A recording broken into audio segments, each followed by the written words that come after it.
Welcome to another fantastic episode of Mahogany and Willow. Hi, Jeanette. Hello, how are you? I'm well. How are you? Good. Good. So we're talking about a subject today that is kind of comical in some ways at our age. And I say that because we were just talking about it and we were laughing quite extensively about it. But we're going to talk about love. Ooh. Yeah, we're talking about love, but there's more to it than just love. So when is a good time to love? When is a good time to love? And what does that mean exactly? That's what we're going to talk about. I think the reason that I came up with this thought is because we think we will love when all the conditions are correct. We think we will love when we find the right person. Yeah. We think we will love when we feel safe. I mean, in saying those things, am I not saying I will love under the right condition? And that's not love. Yeah. Yeah, it's interesting. That made me start to think, okay, what is love? And what do you think of if I say love is nothing more than a mood?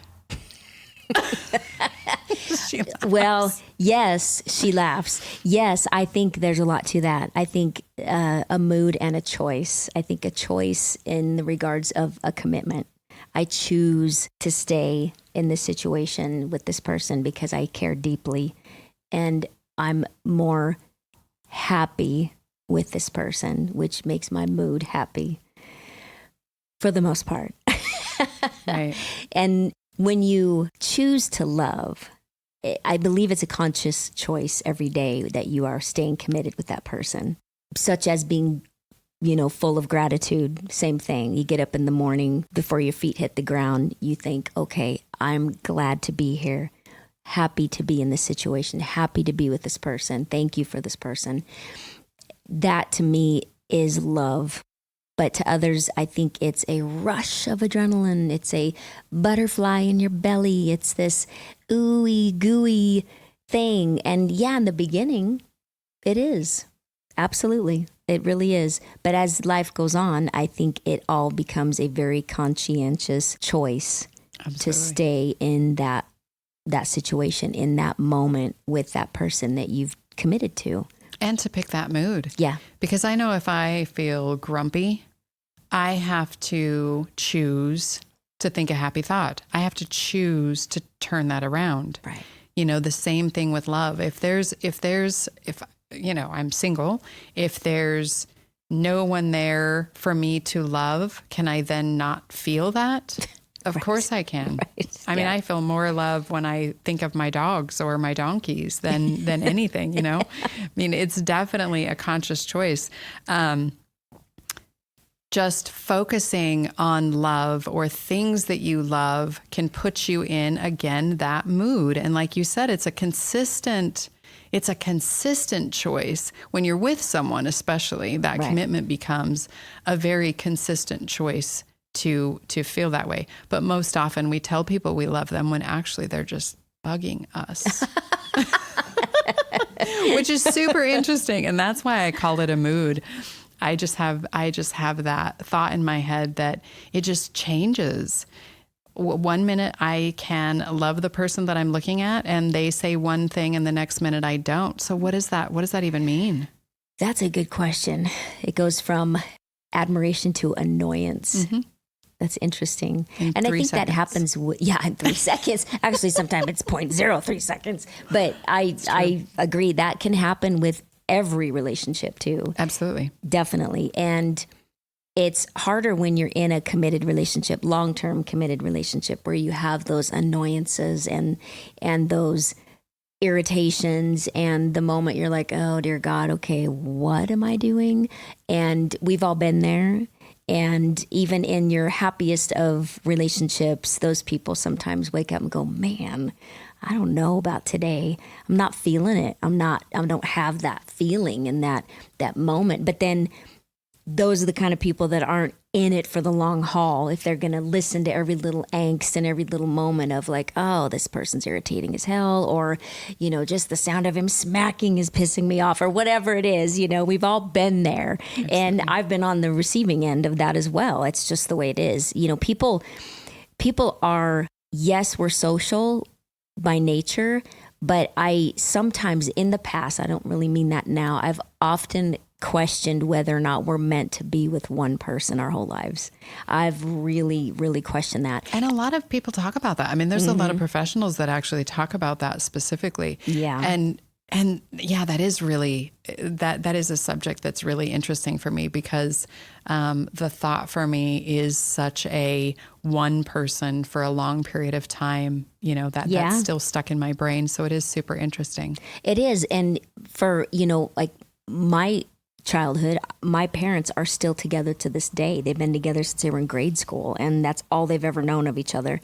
Now, that was the dream as a child. I'm going to be, you know, I'm going to find Mr. Wonderful. I'm going to be with him forever, and we're going to have our kids and our, you know, country and this and that. And then you think, as you go through relationships, you're like, oh, dear God, I'll never find somebody like my dad. You know, I'll never find that sweet guy that just wears his heart on his sleeve. And these guys are all freaking nuts, you know? I mean, they're all batshit crazy. So you sit and think, this is never going to happen. And the choices that you make are like, oh, what have I done? You know, and it's failure, failure, failure. The thing that I kept telling myself is don't stop trying. Don't ever give up. You know, don't ever stop giving your heart away. And I would tell that to anybody. You got to take a chance because then you're not living if you don't. But that whole pipe dream, and I know it's doable, but not for this gal, to have been with that one person forever and ever, it just wasn't in the cards. And I believe that I don't have regrets in that department, but looking back and the lessons that you learn along the way with the failures. Absolutely.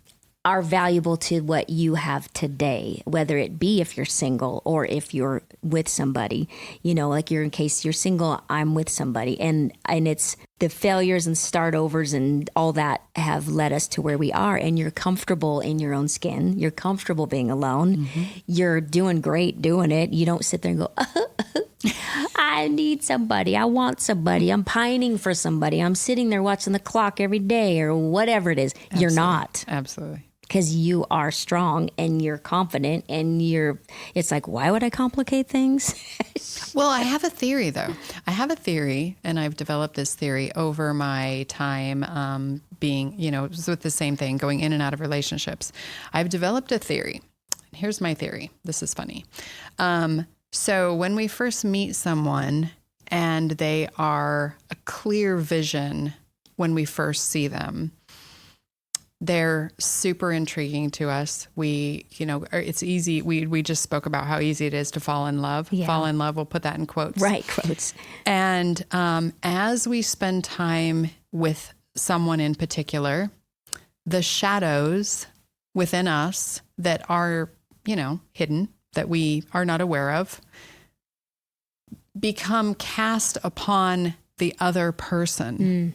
And I think that's very light at first. And I think, like you said, over time of being in a relationship, the shadow gets a little bit more full, longer, bigger, broader, and all of those things that we're not seeing within ourselves just start to become so glaringly loud, loud that we have to do one of two things. We either at some point are forced to face them within us, or we leave and we find someone else. Right. And you can tell where I am. Yep. We know where I am. Yep. So I'm great. Yes. But I'm obviously a very good shadow caster as well. I like that. Shadow caster. Shadow like caster. A witch or something. I know. Yeah. It sounds amazing. And in reality, it's awful. Yeah. Yep. That's like the worst thing to do. But that's what I think happens to us in relationships. And that's all relationships. That's not just a romantic relationship or an intimate relationship. That's actually with everybody. Right. I think that's why, anytime we meet someone new, they're just intriguing. Yeah. And, there's so much openness that we feel toward these people, and then no time at all, and man, shadows get cast. And the interesting thing, since we were just talking about relationships at this age versus relationships like at your 20s, the interesting thing is the older we get and the less able we are to hide from ourselves, the quicker the shadows are cast. Interesting. Yeah. just kind of awful. Yeah. Yeah. Isn't it funny if you think that kind of led me to the thought of how many, and I'll generalize of us, it could be men, women, doesn't matter. We sabotage so many relationships. You are all in. Yeah. You're all in the beginning, 100%. I'm looking for love. I'm looking for long term. I'm this. And then it's like the fear takes over. And there's those people that have a massive fear of commitment. They start out with great intentions, and then all of a sudden they backtrack and they sabotage the relationship.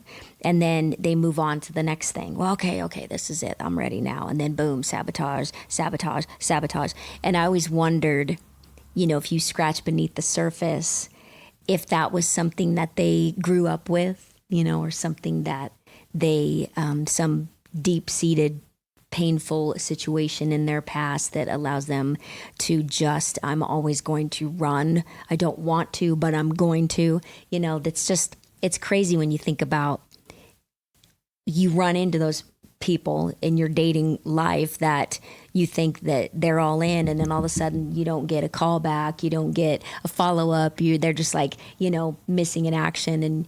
And we've all had experience with that, whether it's us or the other person. And I always wonder about that.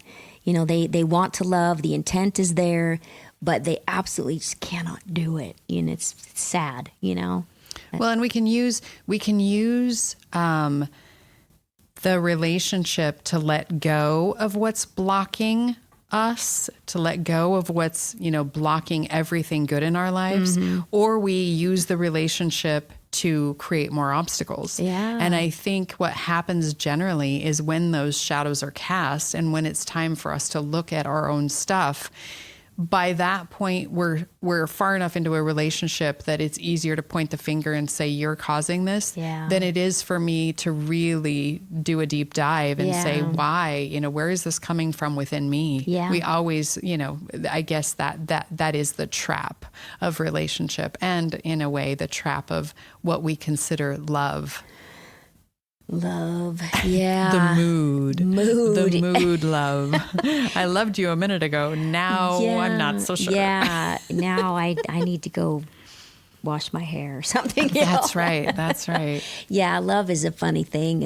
And I laugh at myself when looking back on relationships and what I thought was one thing when it turns out it was something totally different, and why I was so knee-jerk reactive to, there's no way in hell you're going to know somebody in a matter of a few months. There's no way that you're going to, accept the strange idiosyncrasies and weird behaviors and things that, in the beginning you just like kind of overlook them and kind of glaze over them. And I'm sure they're doing the same with you. It's just like it's funny how some of us, and I talked about this a minute ago, some of us dive right in the deep end, don't even look back, not even questioning anything. You dive in straight to the bottom, and others are just dipping their toes in. Like, yeah, well, that one's okay, but I'm going to try this one too. Well, there's another one over there. I'm going to try that one too. And they could do this multiple layered dating life and not fall in love with anyone. And then there's the ones that just dive in the middle. And it's like, what? I always been fascinated with that about myself. Why was I like that? Been like that since I was young, and I never understood it. And I've always wanted to dive a little deeper. And I thought that I had at some point, quizzing, asking questions, and I've never really got to the bottom of it, because it wasn't like I was neglected as a child. I mean, I was alone a lot, but I didn't have daddy issues, Isn't it funny how we're all so different? It is. And that also makes me think of the conditions of love are actually created in my mind through the programming of my past. So any history that I have, you talked about your parents being, being together all this time. And with some people, we'll say healthy parents make it challenging for those kids to then become or be in an intimate relationship, because they don't know how to disagree.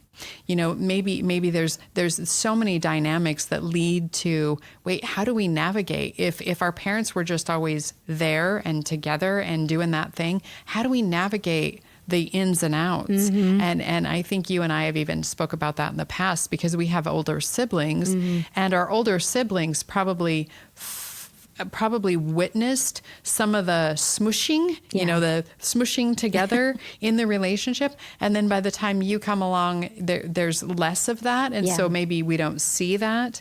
And I don't know, maybe there is a lot more to, we also weren't told that you could love the person that you were with and also not like them at the same time. Yeah. So that's like, things what? that are so simple. Yeah, I exactly. never heard that term until I think it was in a movie or something, honestly. Yeah. I love you, but I don't like you right now. That's right. Like, oh, Right. what? Is that possible?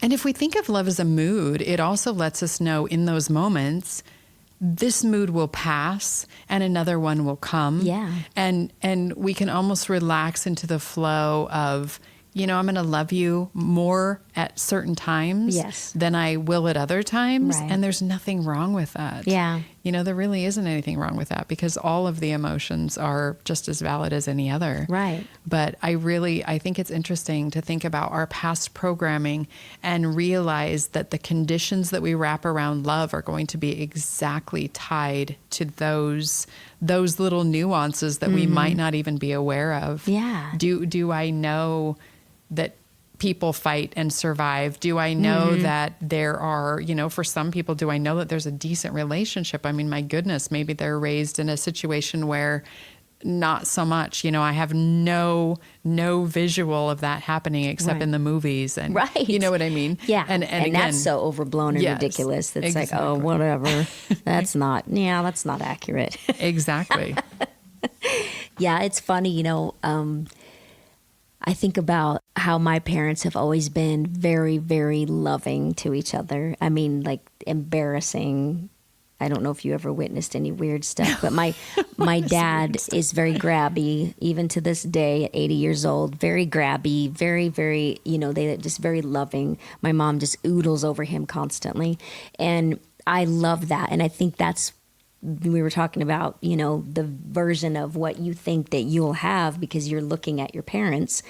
And it just was not in the cards for me at, obviously their age. It wasn't, I was never going to be with a grade school boyfriend and marry that person and forever. But the ideal of what they have and what they've had for 63 plus years is, beautiful, but that just wasn't me. It wasn't in the cards for me. And there's no, I'm not her and there's no guy like him. So it just wasn't going to be possible. But you try to make that, that square peg in a round hole kind of thing. Like, well, that's what it has to be. You can't force it. Right. You cannot force it. And I think too, when you mentioned the ebbs and flows of, I love you one minute, the next I'm kind of irritated, you're pissing me off, whatever.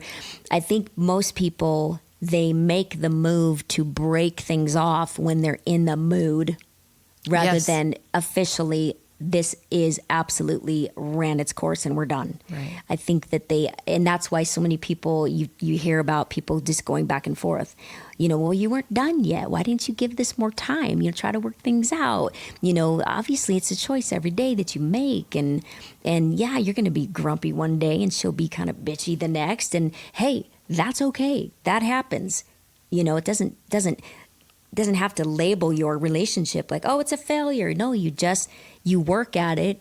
You make choices every day to keep moving forward and to work on it. And if you hit the wall, okay, then you hit the wall. Then one of you has to do something. But I think so many people, younger people especially, if it's not rainbows and butterflies, oh, it's over. I'm done.